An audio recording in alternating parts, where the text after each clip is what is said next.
ẹ kú dédé àkókò yìí gbogbo ẹ̀yin olólùfẹ́ ìkànnì Jígí Alára, ìkànnì 24 tó fi ìkàlẹ̀ sí ìlú Ìbàdàn ìpínlẹ̀ Ọ̀yọ́, ilé tí a ti ń sọ ọ̀rọ̀ bí àkọ́lé ìtàn tó jẹ́ wípé pẹ̀lú ìmísí Odùduwà ní gbogbo ọ̀rọ̀ tó ń jáde láti ẹnu wa.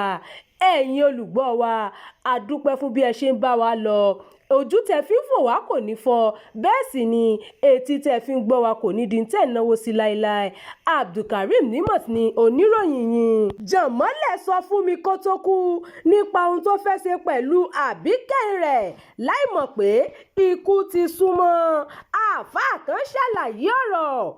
Ọ̀pọ̀ èèyàn ló ń wa omi ẹkún mu níbi ètò àdúrà ọjọ́ kẹjọ fún gbajúgbajà òṣèré tíátà Janmole ní agbègbè Odò Ẹran nílùú Ọ̀yọ́. Àná ọjọ́ Ìṣẹ́gun ọjọ́ kẹsàn-án oṣù kẹfà ọdún yìí ni àdúrà ọjọ́ kẹjọ náà wáyé. Àdúrà ọjọ́ kẹjọ náà ni wọ́n ṣe ní ìrántí gbajúmọ̀ òṣèré tíátà olóògbé Fatai Òkìkí Adésínà Òṣìn tí ọ̀pọ̀ èèyàn mọ̀ sí Janmole. Tẹ́ ò bá gbàgbé, olóògbé Janmole jáde láyé lọ́jọ́ àìkú ọjọ́ 21 oṣù karùn-ún ọdún 2026 nínú ìjàmbá ọkọ̀ láti ìlú Ìbàdàn sí ìlú Ọ̀yọ́.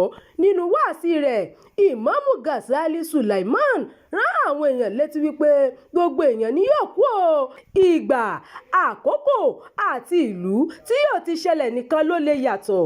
Ghazali ni olóògbé Fatai Adésínà ti gbé ìgbé ayé tó sì ti lọ sinmi, ṣùgbọ́n báyìí gbogbo iṣẹ́ ọwọ́ rẹ̀ ni yóò sọ irú èèyàn tó jẹ́ nígbà tí ó wà láyé àti lẹ́yìn ikú rẹ̀.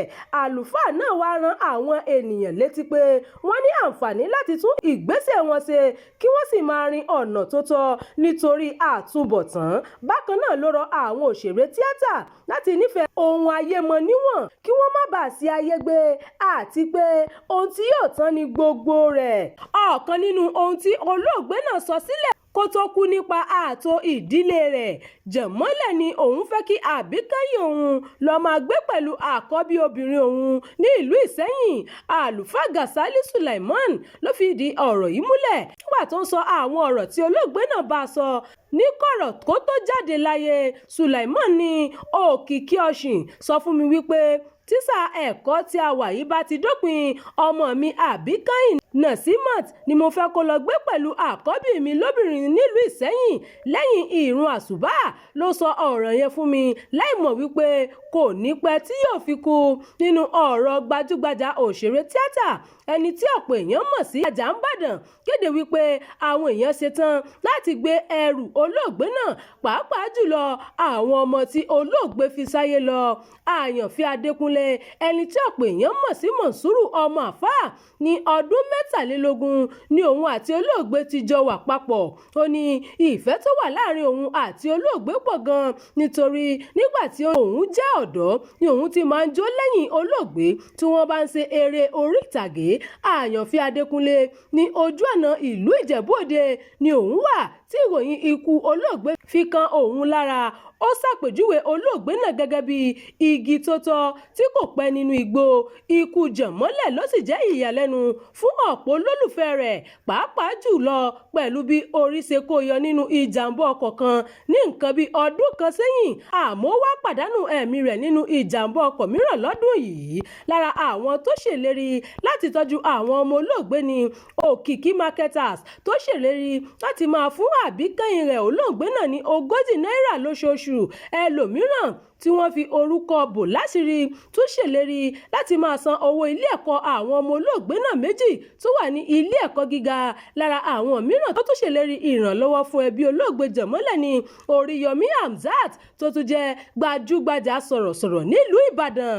Oríyọmí tó ṣèlérí láti rán àwọn ọmọ olóògbé náà lọ sí ilé ẹ̀kọ́ títí tí wọ́n ò fi parí ẹ̀kọ́ ilé ẹ̀kọ́ gíga yóò wù tí wọ́n bá fẹ́ lọ. Àwọn àgbáríjọpọ̀ àwọn òṣèré tíátà ìpínlẹ̀ Ọ̀yọ́ ló péjú síbi àdúrà ọjọ́ kẹjọ fún olóògbé náà. Alága ẹgbẹ́ TAMPAN ní ìpínlẹ̀ Ọ̀yọ́, arábìnrin Bọ́sẹ̀ Akínọlá wá kéde pé àwọn òṣèré tíátà fún àwọn ìdílé olóògbé náà ní $1.5 mílíọ̀nù náírà. Ìròyìn fún ti àkọ́kọ́ yìí kò ní jù báyìí lọ. Ẹ má gbàgbé láti tẹ̀lé ìkànnì yìí. Ẹ máa bá wa pín ká kí ẹ sì fi èròǹgbà yín sí abala àríwísí. Jígí Alára. Bàbá ló gudu. èmi ní kí n wá ṣàlàyé fún yín pé àwa ti ń lọ ni èmi àti ìyàwó mi a ti ń lọ òun ni wá ṣàlàyé fún yín. ó ti jáde ooo. bàtà bàbá mi ni. bàtà bàbá ẹ̀. a retí láti ìjọ ẹ̀. ṣé ti pín ogún bàbá yín. ọ̀rọ̀ pé wọ́n pín ogún bàbá mi kó wà ní bàtà bàbá mi tó fẹ́ ṣòní Jígí Alára TV ó ti jáde sórí YouTube ooo. ó ní lọ sọ.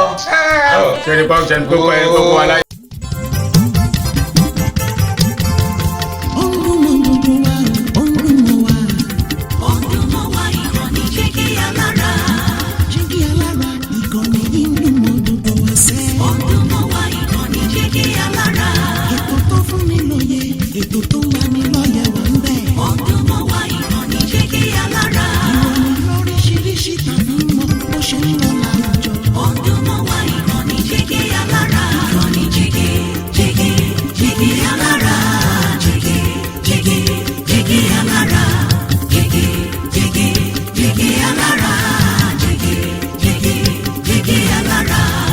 Ìkànnì Jígí Alára 16 bàbá gbogbo.